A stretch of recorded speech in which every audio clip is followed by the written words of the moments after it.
Hola, ¿cómo están? En este video vamos a resolver un problema para determinar si un conjunto de vectores forman una base para un espacio vectorial. Perfecto. Vamos a ver qué dice el problema. El problema dice, considere la matriz con los vectores dados como sus columnas. Aquí están los vectores y me preguntan si forman una base para R3. Bueno, vamos a empezar con nuestra metodología. Primer paso, recuerden, el primer paso es identificar los datos. ¿Qué datos tengo? Bueno, pues tengo un conjunto de vectores que vamos a llamar S, que contiene a los vectores S1, S2 y S3, donde S1 y S2 y S3 son estos vectores de aquí respectivamente. ¿De acuerdo? Esos son conocidos. Y la pregunta es, ¿son una base para R3? Entonces, aquí hay que especificar qué significaría que sean una base para R3. ¿Qué significa? ¿Cómo lo interpreto? Bueno, recuerden que para que un conjunto de vectores represente una base para un espacio vectorial deben satisfacerse dos cosas. ¿Será una base para R3? Sí.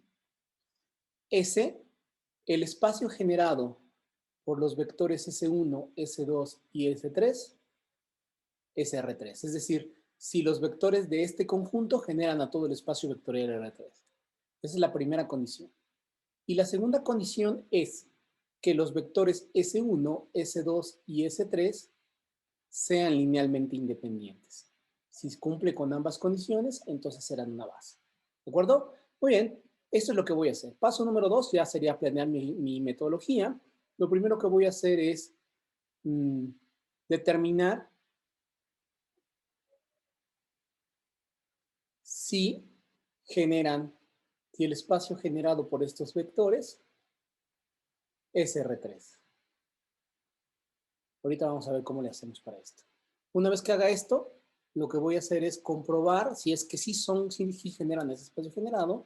Vamos a comprobar si son LI.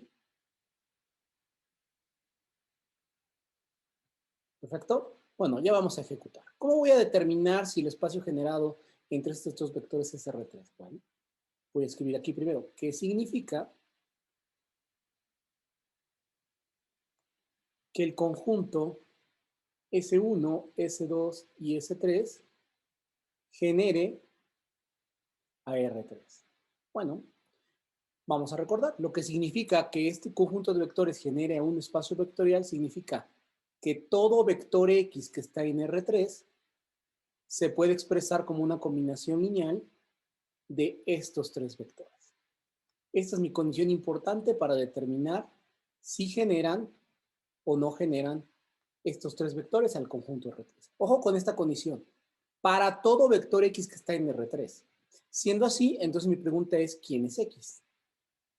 X pregunta, ¿es un vector específico? Por ejemplo, ¿es el vector 1, 2, 1? Y la respuesta es no, porque si bien este vector es un vector en R3, no representa a todos los vectores en R3. Entonces, no puedo tomar el vector 1, 2, 1 como el vector X. ¿A quién tomo entonces como el vector X?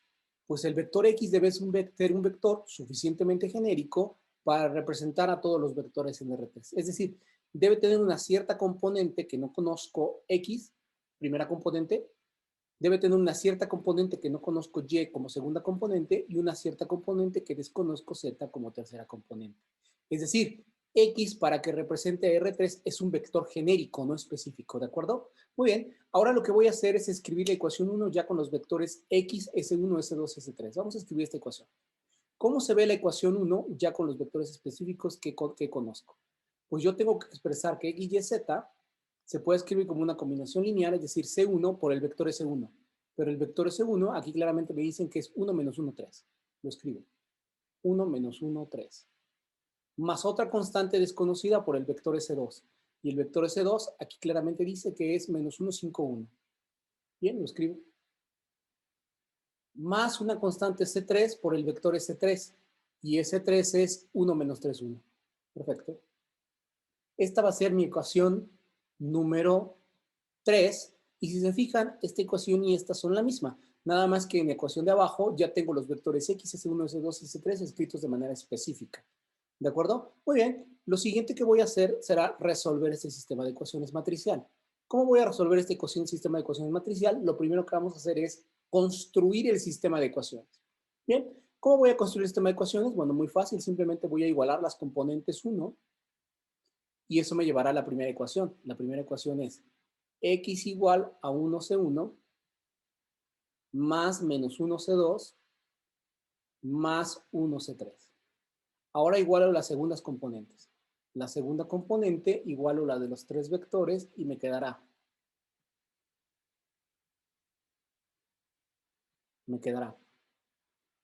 y es igual a menos 1c1 más 5c2 más menos 3c3. Para la tercera componente, bueno, pues igualo las terceras componentes y de esa manera obtengo una tercera ecuación. La tercera ecuación será entonces z es igual a 3c1 más 1c2 más 1c3. Aquí está mi sistema de ecuaciones. Este es mi sistema de ecuaciones y para resolverlo lo voy a resolver yo con el método de Gauss-Jordan. Pero antes voy a construir la ecuación matricial. Vamos a construir esta ecuación, pero de forma matricial. La ecuación es,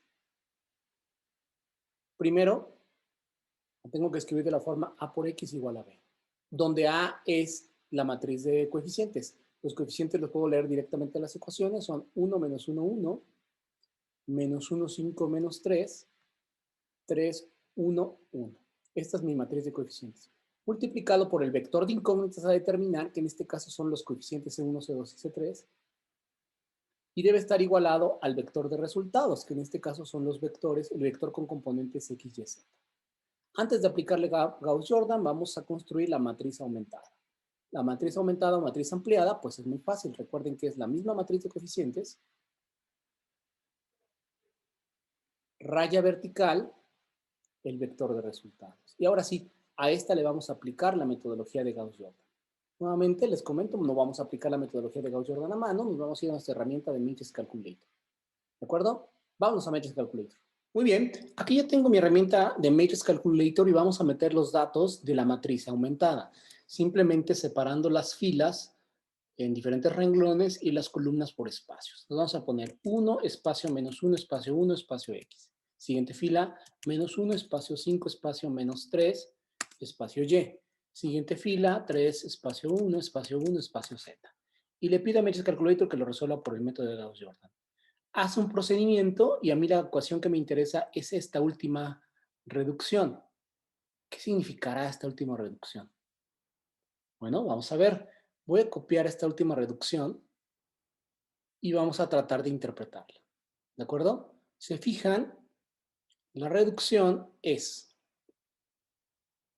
1 menos 1, 1, X. 0, 1 menos 1 menos 0.5, 0.25X más 0.25Y. Vamos a copiarla. Copio esta reducción.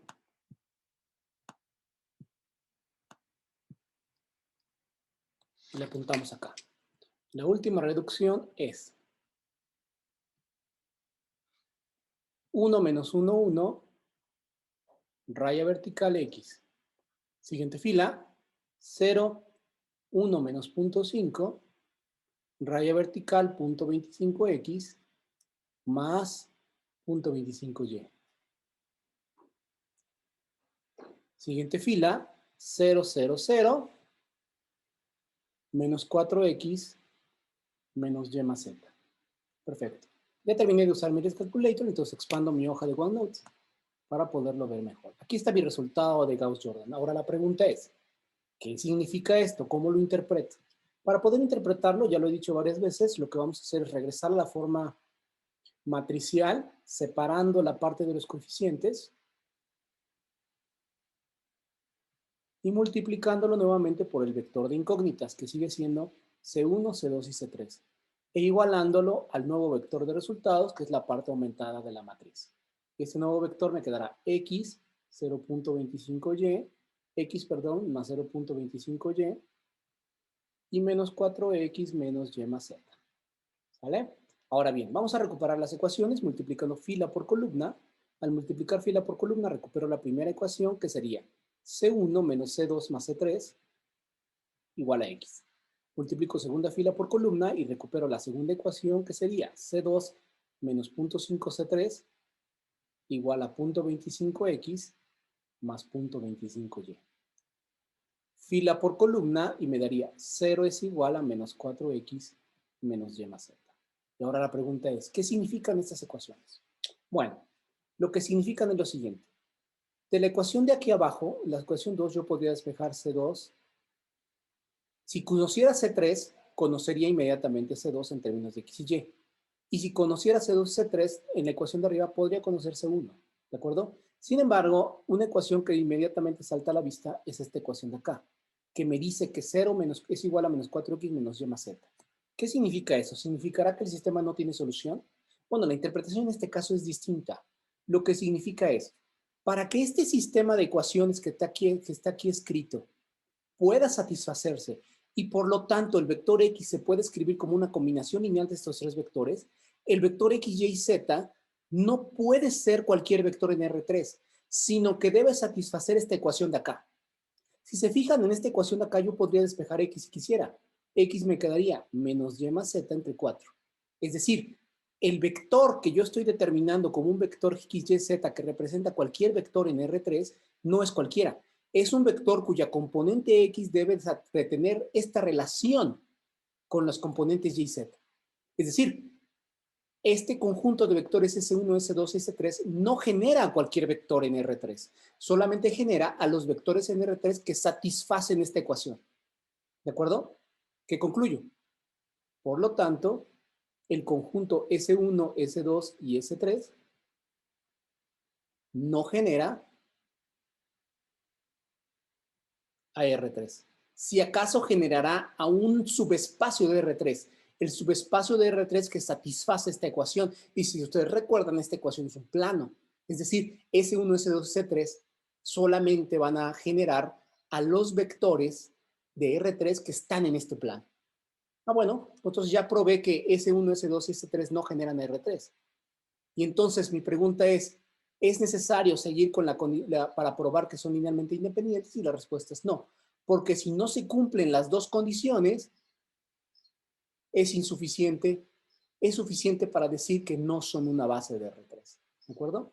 Bueno, entonces como no generan R3, entonces S1, S2 y S3, este conjunto no es una base de R3. ¿De acuerdo? Bueno, pues con eso terminamos nuestro problema. Como ven, estuvo muy sencillo. Espero que les haya quedado muy claro. Nos vemos.